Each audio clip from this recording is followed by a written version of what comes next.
ठीक है। देखो बच्चों, आज हम लोग जो 68 बीपीएससी है उसमें जो पाठ्यक्रम को परिवर्तित किया गया है उस सिलसिले पर चर्चा करने के लिए हम लोग खड़े हैं। और इसको लेकर कई बच्चे का फोन आते रहा कि सर अब क्या करें, कैसे करें। तो स्वाभाविक है, परिवर्तन पर विचार करना भी चाहिए। तो बच्चे का जब लगातार फोन आते रहा तो हमने भी उनसे यही कहा कि अभी कुछ समय दो, हम भी सोचें कि क्या करना है। तो उसके बाद आज आप लोगों के सामने हूँ। तो परिवर्तन को हमेशा सहजता सरलता से स्वीकार करना, लेकिन समस्याएं तो आती है। खासकर जो नए बच्चे हो जिनको 68 से ज्वाइन ही करना है या 67 में पहली बार दे रहा है या दिया और अभी मेंस दे रहा है, उसके लिए प्रॉब्लम नहीं है, या जो भविष्य में आएंगे उनके लिए भी प्रॉब्लम नहीं।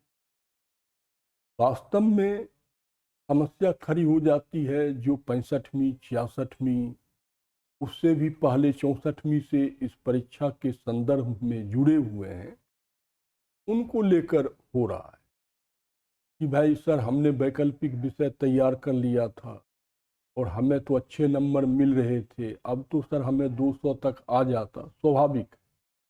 लेकिन वैकल्पिक विषय हटाना अपने आप में समस्या नहीं है, ठीक है ना, क्योंकि उसके बदले में ऐसे 300 नंबर का दे दिया तो वो तो वैकल्पिक विषय से ज़्यादा सरल हो गया और एग्जाम भी नॉर्मलाइज हो गया कि सारे बच्चे अब एक समान हो गए। अब आपको अन्य असमानताओं का सामना नहीं करना पड़ेगा। नहीं तो हमेशा स्केलिंग को लेकर प्रॉब्लम हो जाता था। आप कहते थे सर इस बार सारे रिजल्ट LSW से आ गया, तो इस बार ज्योग्राफी से आ गया, इस बार हिस्ट्री से आ गया। अब वो समस्या गई, तो ये तो बेहतर हुआ। और समस्या आई कहाँ? समस्या आई कि जो ऑप्शनल पेपर को क्वालिफाइंग कर दिया वो रियल में समस्या। और क्वालिफाइंग में क्या कर दिया है कि मिनिमम आपको 40 क्वेश्चन करना है, वो भी कैटेगरी वाइज अलग है। जनरल का 40 है, ईबीसी का 33 है, किसी का 36 है। तो 40 से 30 तक का क्या है, एवरेज है। 40 ही मान लो, 100 में 40 क्वेश्चन कोई बड़ी बात नहीं है। लेकिन बड़ी बात है क्योंकि ये मैं अभी आपको कह दे रहा हूं कि इसे आपने हल्के में यदि ले लिया तो फिर समस्या खड़ी हो, क्योंकि आप कमीशन के सोच को भी समझो। जब क्वालिफाइंग पेपर हटा ही दिया, जब ऑप्शनल पेपर को हटा ही दिया गया तो फिर उसे क्वालिफाइंग के रूप में रखा क्यों गया? इसके पीछे कोई कमीशन का ऑब्जेक्टिव है या नहीं है? अवश्य।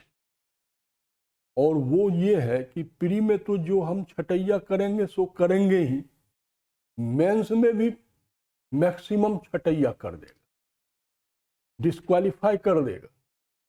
और फिर जितनी अपनी तुमने गर्मी दिखाई थी ना जीएस में और एसए में, सब रखी रह जाएगी यदि यहाँ डिस्क्वालीफाई हो गए, जैसा अभी यूपीएससी में हो रहा है कि भाई 2010 में उनने सेकंड पेपर के रूप में सी सेट रखा, हिंदी भाषी लोग बड़े परेशान हो गए और 2014 के बाद उन्होंने सी सेट को क्वालिफाइंग करवा लिया। और इस बार 2022 का जो रिजल्ट है मेंस का, जिसकी अभी इंटरव्यू होनी है, मात्र 2400 में 126 लड़का हिंदी मीडियम में पास किया है जो इंटरव्यू दे रहा है। तो टोटल रिजल्ट का तो 5% भी नहीं आया। तो आप सोचते हो क्या सर हिंदी मीडियम वाले इतने नकारे हैं कि वो पास नहीं कर पा रहे? नकारे नहीं है मेरे भाई, सब इस सेट में डिस्क्वालीफाई है। तब उनकी होशियारी निकल जाती है पेपर फर्स्ट में। और ऐसे ऐसे बच्चे मेरे संपर्क में जिन्होंने 60, 67, 68 क्वेश्चन सही किए हैं पेपर फर्स्ट में, और वो प्री पास नहीं किए, जबकि प्री में पास होने के लिए 50 क्वेश्चन सफिशियंट। तो फिर 67 वाले क्यों नहीं किए? इसलिए नहीं किए क्योंकि वो सी सेट में डिस्क्वालीफाई। तो वैसे आप जीएस पेपर फर्स्ट और जीएस पेपर सेकंड में और ऐसे में जरूर दावा करोगे सर 150 से ऊपर आएगा, लेकिन ऑप्शनल में डिस्क्वालीफाई हो जाओगे।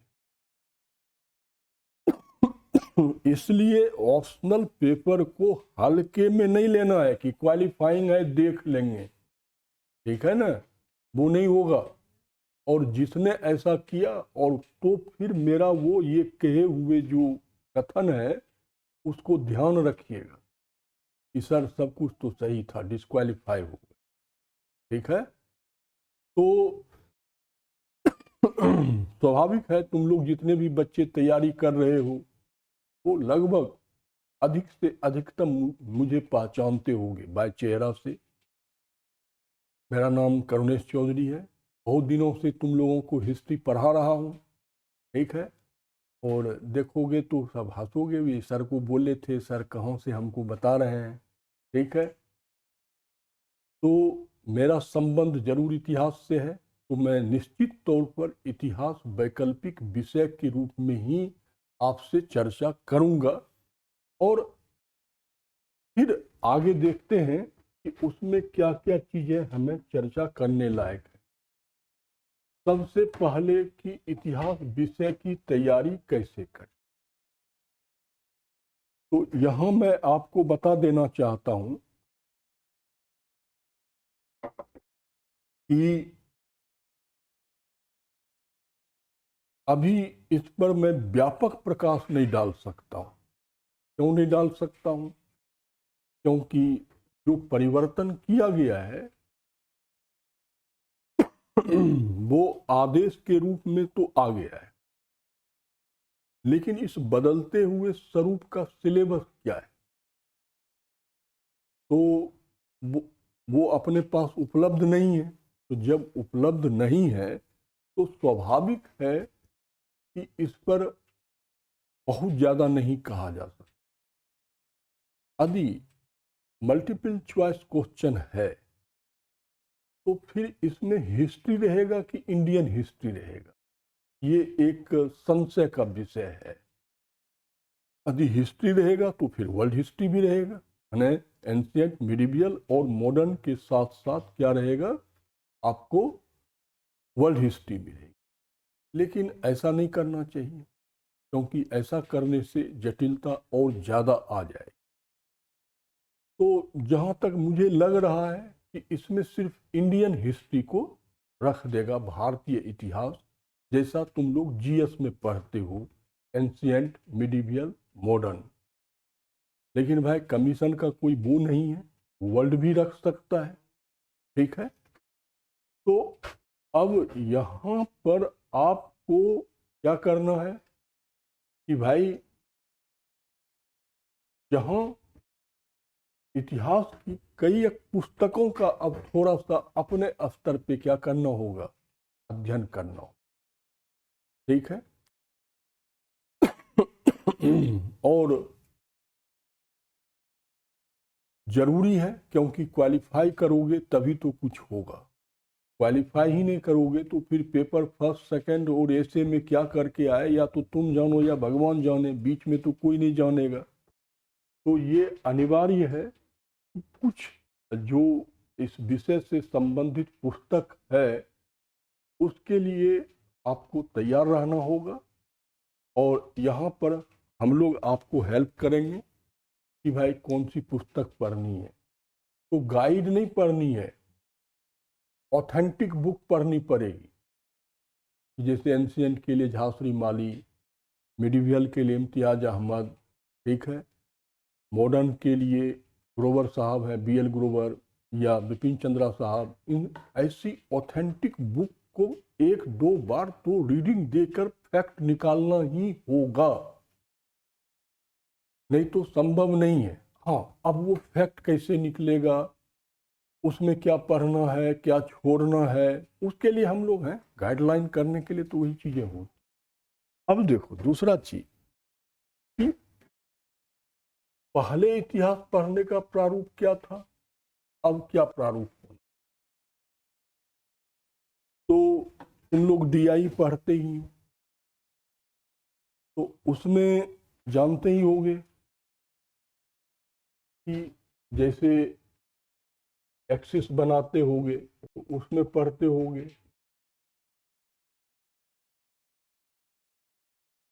ये क्षैतिज रेखा कहलाती है, जिसको इंग्लिश में हॉरिजेंटल कहते हो, और ये ऊर्ध्वाधर रेखा कहलाती है, जिसको हॉरिजेंटल कहते हो। देखो पहले जो हम तैयारी करते थे वैकल्पिक विषय, वो इस तरीके से करते कि हम सेलेक्टिव होते कि एंशियंट में 8-10 क्वेश्चन कर लो, मिडिवियल में 7-8 कर लो, मॉडर्न इंडिया में 10 कर लो, वर्ल्ड हिस्ट्री में 6-7-8 क्वेश्चन कर लो, कुल मिला के 30 से 40 क्वेश्चन तैयार कर लेते थे। और उसमें 6 हम लोगों को लिखना होता था, 12 क्वेश्चन आता था, 6 आराम से फंस जाता था। तो उसमें उस 30-40 क्वेश्चन का हम गहराई के साथ अध्ययन करते कि भाई उसकी विश्लेषण कैसे करना है, व्याख्या कैसे करना है, आलोचना कैसे करना है, मूल्यांकन कैसे करना है, टिप्पणी कैसे करनी है, उस पर आपका राय क्या है, ठीक है, उसकी समीक्षा कैसी करना है। तो एक गहराई से कि जैसे एक 1857 का ही विद्रोह ले लो, तो भाई वो विद्रोह था या स्वतंत्रता संग्राम था, इसको हम समीक्षा भी करते थे, व्याख्या भी करते थे, आलोचनात्मक टिप्पणी भी कर लेते थे, ठीक है। तो बड़ी गहराई के साथ एक एक चीज़ों को हम देखते थे, और पूरी सिलेबस को हम लोग कवर नहीं करते थे। अब हमारे पास आते थे, हम कहते थे यार सिंधु घाटी सभ्यता में एक ही क्वेश्चन है, उसकी विशेषता पढ़ लो, आ जाएगा। वैदिक काल में एक क्वेश्चन है, उसकी सामाजिक धार्मिक स्थिति तैयार कर लो, वही फंस जाएगा। तो अब वो कंडीशन नहीं रहा, माने अब आपको वर्टिकल तैयारी नहीं करनी है, गहराई के साथ नहीं करनी है, अब आपको हॉरिजेंटली क्षैतिज रूप से करनी है। क्षैतिज रूप से करने का तात्पर्य क्या है कि अब आपको सारे टॉपिक पढ़ना है, लेकिन गहराई के साथ नहीं पढ़। बस यही डिफरेंसेज हो गया पहले में और अब में, कि अब भाई सिंधु घाटी सभ्यता पढ़नी है तो उसका उद्भव भी पढ़ना है, उसका कालक्रम भी पढ़ना है, उसका विस्तार भी पढ़ना है, सीमांकन भी पढ़ना है, विशेषता भी पढ़ना है, पतन भी पढ़ना है। पढ़ना अब सब है, लेकिन ऊपर से फैक्ट कर देखते हुए चले जाना है। अब हमें कहीं भी उसकी व्याख्या, विश्लेषण, विवरण, आलोचना, समीक्षा नहीं देखनी। बस जैसे आप पेपर मैगजीन पढ़ते हो वैसे पढ़ते हुए चला जाना है, ठीक है। तो ये डिफरेंसेज आ गया 68वीं के पहले के वैकल्पिक विषय में और 68 से आने वाली वैकल्पिक विषय। फिर देखो क्वेश्चन नंबर 3 देखो कि प्री और मेंस की परीक्षा की तैयारी करते समय इतिहास विषय को कैसे व्यवस्थित करें कि ऑप्शनल में भी वो सहायक। सबसे पहला प्रश्न ये उठता है कि इतिहास ही वैकल्पिक विषय क्यों लें। आप कहोगे सर आपका है इसलिए कह रहे, नहीं, हमें अपने से आपका भविष्य ज़्यादा सुरक्षित करना अच्छा लगता है, और शिक्षक का दायित्व भी होता है कि वो बच्चे के हित में बात करे। इसलिए मैं कह रहा हूं कि जो बीपीएससी का प्री का पैटर्न है, आप सब लोग देखते होंगे कि इतिहास से 35 से 40 क्वेश्चन आए, हर साल आता है, 42 हो जाएगा यार, 39 नहीं होता है। दूसरा चीज, जब आप मेंस देते हो तो पेपर फर्स्ट जो 300 नंबर का होता है उसमें 118 नंबर तो इतिहास है, प्योर हिस्ट्री। और फिर बिहार का इतिहास भूगोल अलग है, वहां अलग आएगा। तो कम से कम एक पेपर का 40% नंबर इतिहास के पास। तो आप यदि मान लो कि ऑप्शनल हिस्ट्री रखो या नहीं रखो, तो जितनी ऑप्शनल हिस्ट्री में आपको पढ़ना है उतना ही आपको प्री और मेंस के बीपीएससी के परीक्षा में पढ़ना ही पढ़ना पड़ेगा, चाहे आप हंस के पढ़ो चाहे रो के पढ़ो, पढ़ना पड़ेगा। ठीक है। तो यदि आप एक क्या करते हो कि भाई यदि मान लो आप हिस्ट्री ऑप्शनल लेते हो तो फिर उसे व्यवस्थित करने में ठीक होगा। क्यों ठीक होगा? कि भाई वही यूज आप प्री में भी करोगे, वही चीज़ें आप मेंस में कुछ परिवर्तन के साथ करोगे, और वही चीज़ें आप क्या करोगे ऑप्शनल के साथ भी करोगे। तो एक पंथ तीन काज, उसे कहा जाता है एक पंथ दो काज, यहाँ तीन काज हो रहा है। आपका प्री में भी मजबूती के साथ आप 40 क्वेश्चन के हकदार हो जाओगे, मेंस में भी 118 नंबर के हकदार हो जाओगे, और आप बहुत इजी वे में अपना क्या कर जाओगे, क्वालिफाई कर जाओगे। मान लो आपने LSW रख लिया, संस्कृत रख लिया, सोशियोलॉजी रख लिया, मैथमेटिक्स रख लिया, तो उसका फायदा क्या मिलेगा? तो ऑप्शनल के लिए 40 क्वेश्चन के लिए अलग तैयारी करना होगा। यदि आपने हिस्ट्री ज्योग्राफी जैसे सब्जेक्ट को रखा तो उससे आपको जीएस में बहुत ज़्यादा क्या हो रहा है, फायदा हो। लेकिन ये सबसे बड़ी चीज़ है कि अब जो हमारा चौथा चीज़ है कि 68 बीपीएससी के लिए इतिहास सबसे बेहतर क्यों, इसका उत्तर तो तीसरे नंबर क्वेश्चन में ही छिपा हुआ है। कि मान लो आप एक हिस्ट्री तैयार करते हो तो 40 प्री, 118 क्या हो गए मेंस, 158, और 40 दूनी 80, या जो नंबर 40 क्वेश्चन हो गया कहाँ क्वालिफाइंग पेपर, तो अकेले तो 200 नंबर वो दे रहा है, और इसका एक व्यापक फायदा आपको होने जा रहा है एसे में। क्यों? एक ऐसे ऐतिहासिक महत्व का जरूर होगा।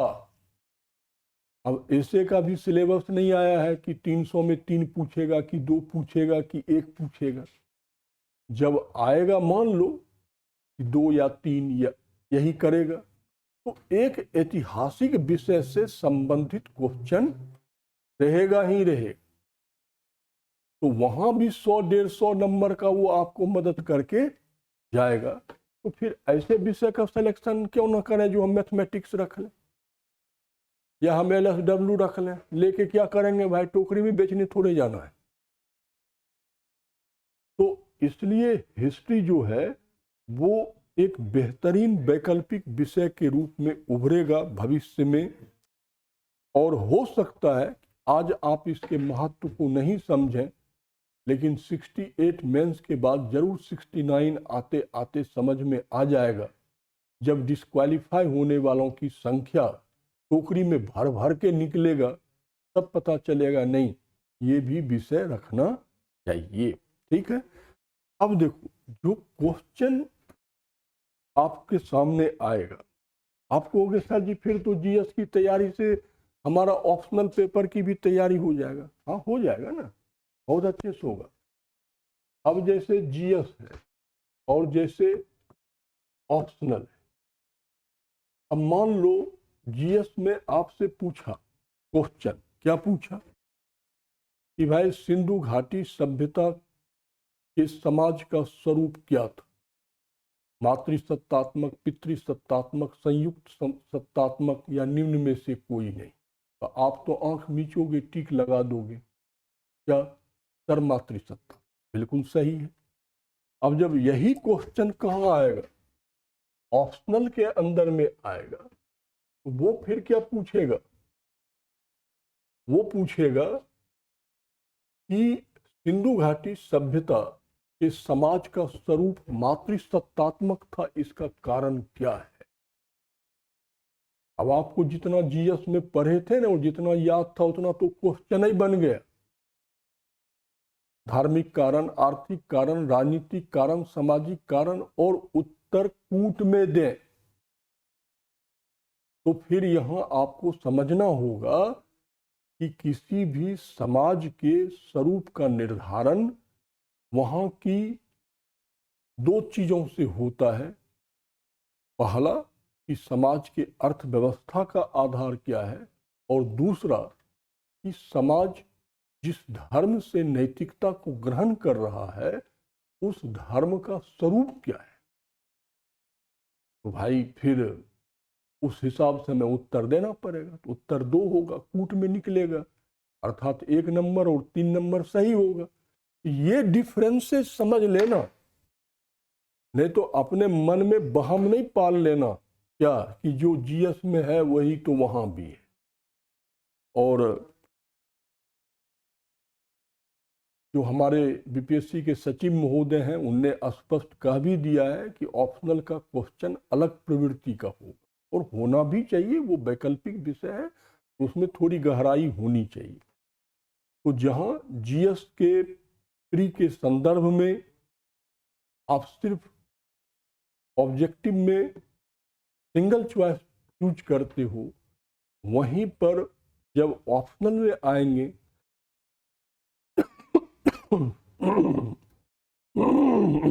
क्वेश्चन यहां भी मल्टीपल चॉइस ही रहेगा, बट क्वेश्चन के स्वरूप में व्यापक परिवर्तन रहेगा।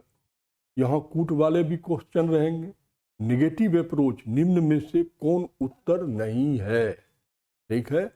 तीसरा चीज रीजनिंग एसेंसिंग का भी रहेगा, ठीक है। तो ऐसे जो है वो एक परिवर्तन तो रहेगा, किसमें, जीएस के अंदर और किसके अंदर में,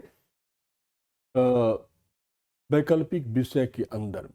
इसलिए एक तथ्य दोनों जगह काम आएगा, ये सही बात है, लेकिन दोनों को डिफरेंट दृष्टिकोण से देख के आपको तैयार करना होगा। एक ही साथ इसे पीसने की जरूरत नहीं है।